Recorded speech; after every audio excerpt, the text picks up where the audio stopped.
আলমারি থেকে কি বার করছো? হ্যাঁ, এই যে কানপাটটা ঠান্ডা পড়ে গেছে তো। এই কারণের জন্য কানপাটটা বার করছি।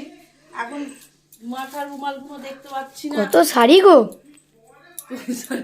এগুলো তো বইয়ের জন্য রেখেছে, দাদার বউ, তারপরে তোমার।